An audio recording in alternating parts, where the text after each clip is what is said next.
Napadalaw ka.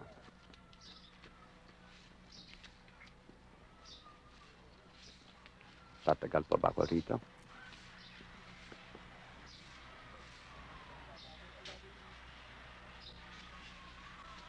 Nangangayayat ka. Maraming lamok rito, Remo.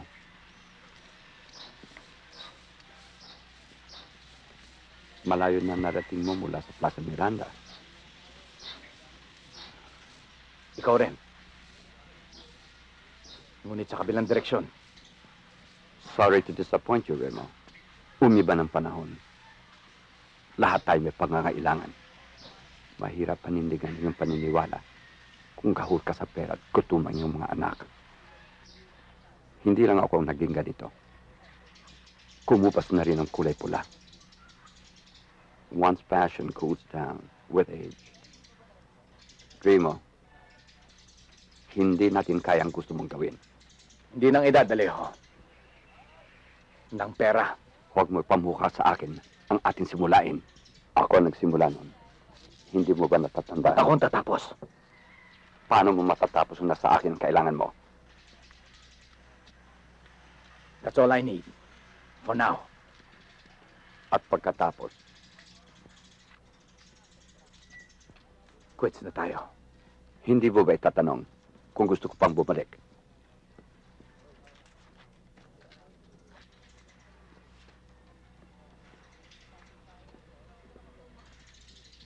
Kung ganyan ka rin lang kasarado, hindi kita kailangan. Ang tapang mo magsalita. Mukhang may pinagmamalaki ka na. An apprentice. You have your own apprentice. Hindi sa ganun. Ang kailangan ko lang sa ngayon, ang mas makakaintindi sa akin. Ma'am, saan ba tayo pupunta? Lagi mo nalang tinatanong sa akin kung paano ka makakabayad ng utang na loob. Ito ng pagkakataon, Elsie. Ma'am, kahit ano pa yung iuutos nyo, tiklop tuhod kung susundin yun.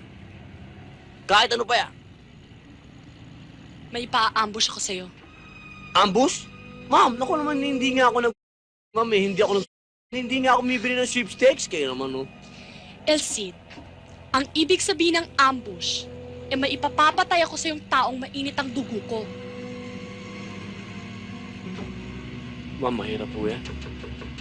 Hindi ko yata kaya yan. Sinabi mo, sabihin ko lang gagawin mo. Bibigyan ko kayo ni Tembong ng tig-iisang barel.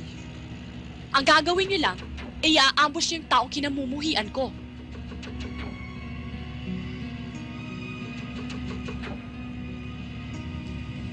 Oh, bakit natahimik ka?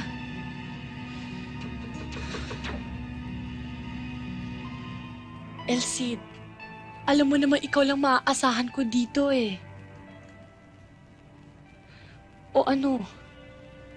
Gagawin mo bang sasabihin ko? Napakadelikado ng pinapagawa sa atin ni Glenda. Kaya naman pala mabait siya sa atin eh. Ang tindi ng hinihiling niya. Anong gusto niya, maging kriminal tayo? Nagpunta tayo rito sa Maynila.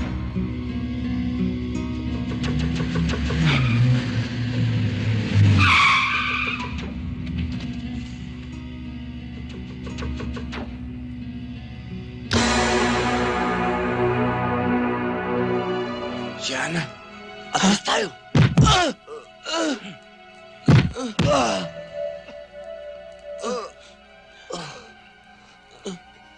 Ilang beses mo namin sasabihin sa inyo, wala kaming kasalanan.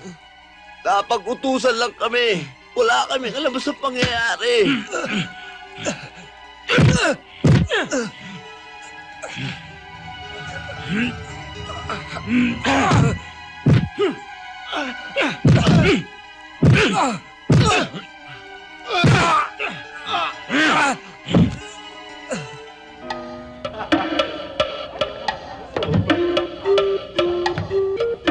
Ito ang hinahanap ng mga taong umakyat sa bahay nyo. Nakasalalay dito ang kapalaran ni Versosa. At kapag nabulgar to, mabubulok na siya sa bilangguan. At tungkol dun sa adoption papers na nakita mo. Totoo yun. Kampong ka lang. Si Marcela at Leon San Miguel ang tunay mo mga magulang. Iilang buwan ka pa lamang noon nang mahatulan ng kamatayan ng iyong ama sa kasalanan hindi niya ginawa. Si Judge Montero na abogada pa lamang noon ang humawak ng kanyang kaso. Kaya nung alokin ng tunay mong ina, si Judge Montero para ampunin ka, hindi siya nagdalawang isip. Gusto niyang punan ang pagkukulang niya sa ginawa niyang pagtatanggol sa iyong ama sa husgado. Ba't hindi mo sa akin sinabi noon pa?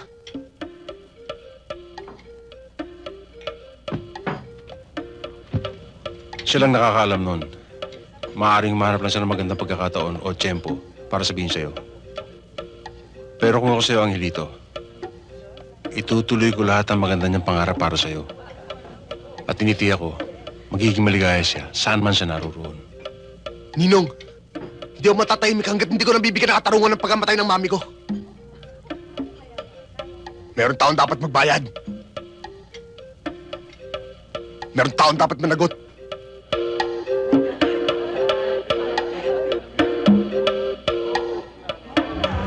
Angelito! Angelito! Ano ba ginagawa mo? Magkakasakit ka niyan eh! Mabuti nga magkasakit ako para na ako! Can't you see? I'm still here! Kahit anong mangyari, mahal pa rin kita! Wala akong pakialam kung ano ka ba o saan ka ba nanggaling! Can't you see that? Hindi ka ba nahihiya sa mga ginagawa mo? Pakialam mo sa mga tao yan! Pare, tama na yan. Pare, Tawin niyo ako! pare. Tama na sinabi! Pare, halika na. Pare, tara. Sige na eh, cool ka lang. Huwag niyo nang pakialaman si Angelito. Ako na ang bahala sa kanya. Total, wala na si Judge Montero. Ako na ang gumagaransya na hindi makakapi kong bata. Nasa akin lahat ng ebidensya laban kay Versosa. Kaya sabihin mo sa kanya, ako ang makakalaban niya. At binabalang ko kayo. Kapag may nangyaring masama kay Angelito, ibubulgar ko kayo.